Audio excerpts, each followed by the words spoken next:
Hi friends, your pal Scott Garibay, and today we're going to talk about Stranger Things Season 2, Episode 5, Dig Dug.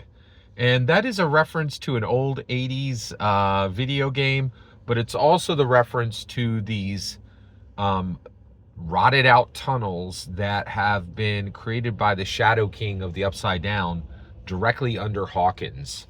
Um, so today we're going to finish out episode 5, Dig Dug, and we're going to talk about Murray, Mother, and Dart. So, Murray Bauman. So he is this investigator who has been hired by Barb's parents, and they have literally mortgaged their home to get him. And Jim Hopper laughs at him, and the police laugh at him. He's 100% legit, right? Like, he knows what's happening, and he is actually investigating this murder, while Jim Hopper and the Hawkins police are not, because they already know that Barb is dead. So Nancy is feeling terrible about this. She wants to give some peace to Barb's family. And so basically, her and Jonathan continue this investigation into Barb's death, and they arrive at Murray Bauman's home. And they have evidence for Owens, who is the new head of the Hawkins lab, and Nancy taped him because Nancy is a legit journalist, and and actually is spinning up as a actually at this point she's not really a journalist, but she is definitely an investigator, a personal investigator, right?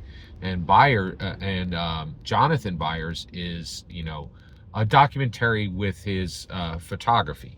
So at this point, we reach so basically they come to Murray and they show him their evidence, and he's like, it's too much, right? Like, and also they help him connect some dots because he's been really doing well with his investigation.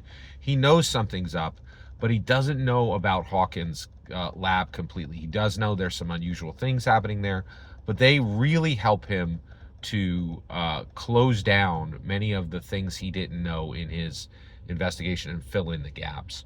And he's thankful. And at that point, he also says, "Hey, we're gonna have to handle this." And at this point, they set up a situation where they change the story. Right, the story is just too weird and too strange. Right, that there's this demonic hellscape underneath Hawkins. There's this supernatural source. You can't tell people that, right? I thought this was really fascinating. That and man, oh man, is this an analogy for our real world? That the truth is so terrible, people won't even accept it. In order to get people correctly concerned, you have to you actually have to set up a situation where they can have a sense of the urgency, a sense of the problems, but you just need to put like some boundaries around it, which that's a pretty incredible statement overall for a fiction show to be making about our own real world. And I think that's definitely the situation. We've got some situations in America where the public just, like, it's so horrible. There have been so many terrible things done on both sides of the divide that people, like, it would topple our entire structure if people actually did what was necessary, right? And this is the other thing that Murray is saying: you can't topple the whole structure, right? You can knock some pieces down, right, but you can't topple the whole. You can't flip the table, right? You can scatter the board, you can't flip the table, right? And it's really fascinating. I just thought that was fascinating. Also, at this point, Jonathan Byers and Nancy is realizing, hey, I'm not going to end up with Steve Harrington, right? Like, I'm not, and that's a decision at a very significant level, because not only is she saying I'm not going to end up with Steve Harrington, she's also saying I'm not going to be my mother. I'm not just going to settle into Hawkins and live that suburban, very gendered, familial structure, right? Her and Jonathan are going in a different direction. And any life with Jonathan, Nancy's smart enough to know that's not going to be traditional. It is going to be an adventure at minimum, which I thought was really interesting. Next, we go to 11. So at this point, 11 is on a bus, right? And she is going to find her mother, okay? Now, 8, this other experiment girl, she's in Pittsburgh. And Hawkins, Indiana is Hawkins, Indiana. I'm not sure where her mother is, but she needs to take a bus. She also does some hitchhiking. Like, she takes a lot of risks to get to her mother, but she does get to her mother. And her mother is being watched over by her sister. And her mother is now mentally checked out, right? Like, she just sits in a room all day and she repeats these words, and she's being kept alive, but she's not all together, right? Now we learn why. So at this point, 11 shows up, talks to her sister, and says, "Hey, I need to talk to your sister, my mom," and says, "I think it's my," and she does realize, and she's like, "I think that's my mother," and her sister is like, "Nah, it couldn't be," but 11 is right? So basically, so what happened was, 11's mother got paid to be experimented on by MK Ultra, and then when she became pregnant, they actually took her child, right? And then they told her that she had a stillbirth, right? And then they stole 11, right? But her mother knew this, right? And her mother continued, like, she couldn't be dissuaded that this was true, right? And so she went and she stormed Hawkins' lab and to try to get her baby back. And so 11 reaches her mother. Her mother is completely zoned out, right? And I'll tell you why she's zoned out in a minute.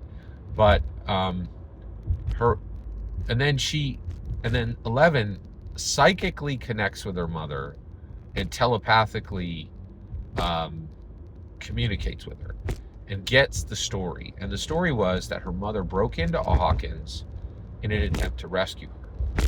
And then Brenner actually captured her mother and did electroshock therapy on her and literally scrambled her brain, right? So that she's no longer a functioning cognitive, right? Which is terrible, right? But she is able to communicate these things telepathically, which is pretty fascinating, right? And that's exactly what happens. She telepathically communicates. 11 telepathically communicates with her mother, finds out all this, and then also finds out that there were other kids there as well. And of course, 11 is very upset, but now she knows that she was kidnapped from her mother. Her mother is still alive, but brain scrambled, and she leaves very upset, right? Just very, and at this point, I think she begins to set her way toward Pittsburgh. But that's 11's adventure to find her mother. Last thing that happens in Dig Dug is that we haven't covered is D'Artagnan. So Dart is growing, and Dustin Henderson realizes that he realizes what it is, that it's a demo dog, that it's a baby demo dog, and also realizes that Dustin Henderson, really cares for this thing. He doesn't want it to be killed. He doesn't want it to be harmed. And so him and Steve Harrington go into their basement to secure this thing. And Steve Harrington also, this is the first time Steve Harrington and Dustin Henderson, Dustin Henderson really needs help. He's really jammed up. And Steve shows up and helps him. And this is the start of a very strong friendship with Dustin Henderson. The other thing I think it's really fascinating is, that I think is really, really fascinating is everyone who connects with Dustin Henderson and puts time and energy into him likes him. Like, he's a really wonderful, well-balanced, super intelligent, super productive person. And that's a big deal for us because, like, you know, what we usually say is that we're part of nerd culture. I believe we're genre eccentrics. That's the correct term for us. But you know, a lot of times people think of us as antisocial and not able to move forward, but that's not Dustin. He really is able to overcome a lot of his own deficiencies, and is really a very strong character. But they do recapture Dart, and then this whole thing ends with when Hopper is found in the Upside Down. The Hawkins lab people come and they spray down these tunnels with fire, right? And when that happens, Will Byers screams out in pain because he is fully connected to the Shadow King at this point and really is like an extension of the Shadow King himself. And that's all of Stranger Things Season 2, Episode 5, Dig Dug. Every single word you just heard in this video is my humble opinion. Nothing more, nothing less. The important part is when I get to hear your humble opinion. When you get in the comments and send your traffic. Please consider like subscribing and have a fetch millennium.